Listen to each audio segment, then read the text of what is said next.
La colonisation n'a permis le développement de la langue arabe qu'après la Seconde Guerre mondiale. Vous vous rendez compte? Moi, quand j'étais au lycée, la langue arabe, c'était véritablement, elle comptait peanuts, hein. Je me souviens, c'était des cours de cuisine. Qu'est-ce que vous avez mangé aujourd'hui? Est-ce que vous pouvez me le dire? L'arabe dialectal, ce qu'on appelait l'arabe algérien, etc. C'était véritablement une matière délaissée. Par exemple, le rapport à la langue arabe était très différent au Maroc, et en Tunisie qu'en Algérie. En Algérie, on luttait contre la langue arabe. Il n'était pas question de prendre de l'arabe. C'est ça qui, a posteriori, est extraordinaire. C'est qu'on vivait dans un pays donc de culture forcément arabe, et puis qu'on est passé complètement à côté, complètement, une ignorance totale. Tout ce que j'ai appris sur la culture arabe, sur l'histoire arabe, etc., c'est en arrivant en France, en faisant mes études. L'arabisation va commencer dans le primaire, à partir des années, la deuxième moitié des années 60, c'est-à-dire à partir des années 66-67. Elle va toucher les lycées au début des années 70. Elle va toucher évidemment au milieu des années 70. Elle va toucher également l'université. Ça a commencé au CP, puis après au CE1, et puis ça montait. Et c'est arrivé jusqu'au CM2. Et j'ai connu ça, moi. Donc pendant que mes élèves faisaient leurs 2 heures d'arabe, moi, j'avais une autre classe à qui j'enseignais le français.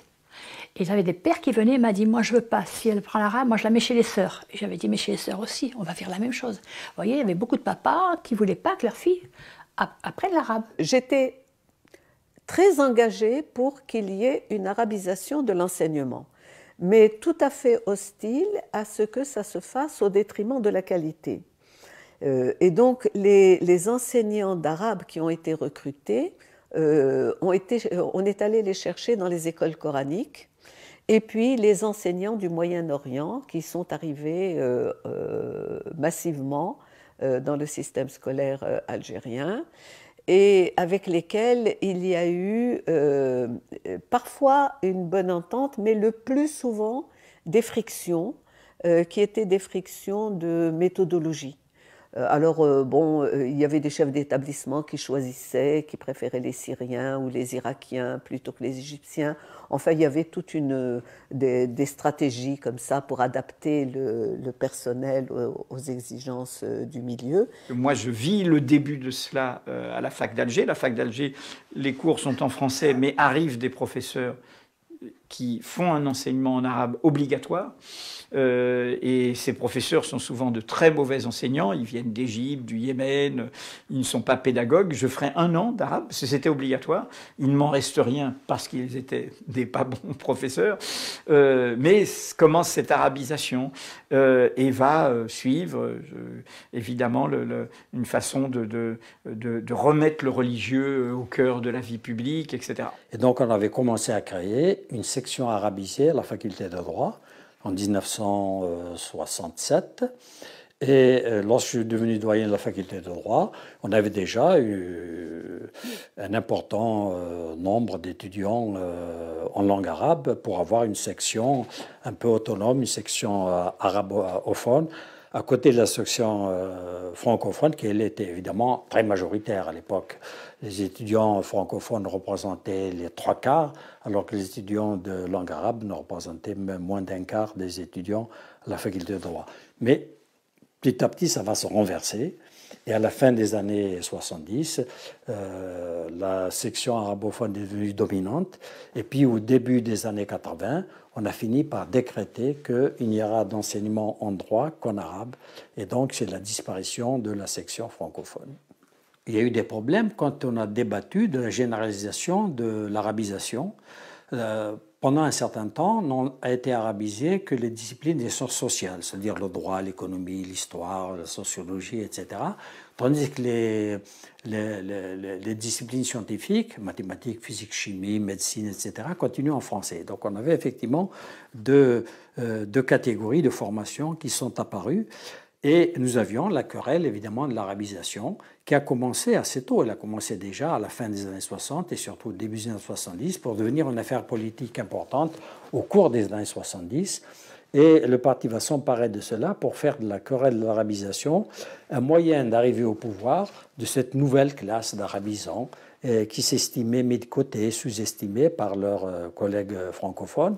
Et donc, il va y avoir vraiment une bataille pour la conquête non seulement de la langue, et promouvoir et développer davantage la langue arabe, mais pour tout simplement la conquête des places, la conquête des places administratives, les places politiques. C'est devenu vraiment un enjeu politique important qui a créé de sérieux problèmes en Algérie, c'est-à-dire que l'enseignement a souffert finalement de ce problème de l'arabisation, surtout que l'arabisation n'a pas été au départ bien menée. On n'avait pas suffisamment d'enseignants qualifiés en langue arabe, donc l'enseignement était de médiocre qualité.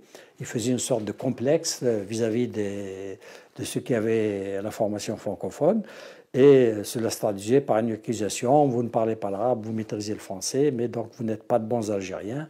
C'était un petit peu le débat qui prédominait à l'époque parmi la jeunesse étudiante.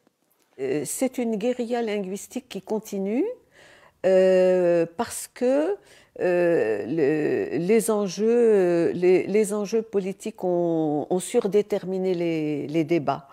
Ça continue d'autant plus que, bon, alors ça, je ne sais pas si c'est la psychanalyse qui peut le déterminer, mais le traumatisme des Algériens d'un point de vue linguistique est quand même un traumatisme très profond. Et puis, comme il y avait ce présupposé selon lequel retrouver son identité passait par la reconquête de la langue arabe, donc tout était mesuré à l'aune de cette exigence, en quelque sorte. Moyennant quoi, il s'est développé à la fois chez les enseignants, chez les étudiants, etc., une forme de hiérarchie où les francophones étaient considérés comme mieux armés. Et puis, les arabophones avaient le prestige de l'authenticité que n'avaient pas les francophones. Et donc, il y a eu des luttes de valeurs parfois assez féroces. Un jour, on donne une note au président, donc c'est moi, pour l'informer que le ministre de l'Éducation de l'époque prenait des initiatives qui, sans attendre que le feu vert de la présidence, parce que ce sont des initiatives stratégiques. Il voulait faire reculer le français qui était enseigné en 4e année primaire, en 5e année primaire. Mais c'était le début d'un processus pour faire reculer le français jusqu'à ce qu'il ne soit plus enseigné dans le primaire. Et donc là, on a tiré la sonnette d'alarme. Donc j'ai été chargé par Boudiaf d'aller dire au ministre, il ne faut pas toucher au français avant que l'on ait eu le temps de définir une politique, au niveau du sommet de l'État quand même, en ce qui concerne les langues étrangères. Pas nécessairement le français, mais toutes les langues étrangères, parce qu'il y avait un gros problème d'enseignement des langues étrangères. Et le français était victime de ça bien avant les autres langues. Bien. Alors il a refusé, il a dit moi je vais appliquer en octobre la décision que j'ai prise de faire reculer le français. Alors il a démissionné. Et là, il m'a appelé et il m'a dit écoute, prépare-toi et tu vas faire un communiqué pour dire que tu seras le ministre de l'Éducation nationale. J'ai voulu initier une réforme. D'ailleurs, j'ai accepté le poste pour initier une réforme. Et cette réforme, elle introduisait des éléments de modernisation. Elle ne remettait pas en cause l'arabisation, mais elle remettait en cause la pédagogie de l'arabisation. La relation entre l'arabisation et les langues étrangères. Elle remettait en cause le statut de l'arabe par rapport au berbère. Pour la première fois, dans une tentative de réforme, un responsable évoque le problème de la langue tamazight. Nous sommes en 92, 93. Donc, le chef du gouvernement a lu toute ma réforme, il l'a annotée complètement, et en bas de la réforme, il a écrit « bon pour application ». 2 mois après, il est remercié. Arrive le nouveau chef du gouvernement, c'est Reda Malek. Reda Malek, je vais le voir, je lui dis « ton prédécesseur m'a donné le feu vert pour appliquer la réforme ». Il me dit « mais moi je suis d'accord avec mon prédécesseur. Nous avons la même politique ». Il va à New York, il signe l'accord avec le FMI, et il revient. Quelques semaines après, on le remercie. Bouteflika arrive, le président Bouteflika arrive, il s'émeut comme d'autres de la situation de l'éducation. Et donc, il a donné instruction ferme de rouvrir le dossier de la réforme. Mais il n'a pas été rouvert à partir du moment où il a été fermé. Tout le grand problème d'Algérie, c'est comme ça. c'est qu'on ne commence pas par évaluer la situation avant de lancer une réforme. On lance une réforme à partir de rien, comme s'il n'y avait rien.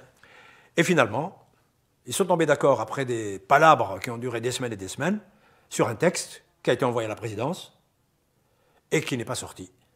Bon, ils ont commencé à appliquer des petits bouts, comme ça, mais pas l'esprit de la réforme globalement. Tantôt, on supprime l'enseignement du français en telle année, etc.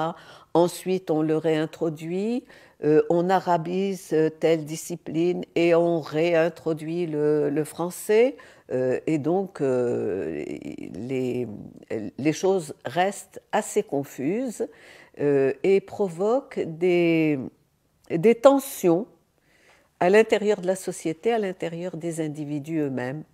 Disons que la population, de façon générale, est très mal à l'aise avec la langue qu'elle utilise. On s'en rend compte assez facilement lorsqu'il y a des interviews à la télévision ou à la radio. On ne verra jamais une interview d'un responsable algérien faite de bout en bout dans une langue ou dans une autre, que ce soit en français ou en arabe.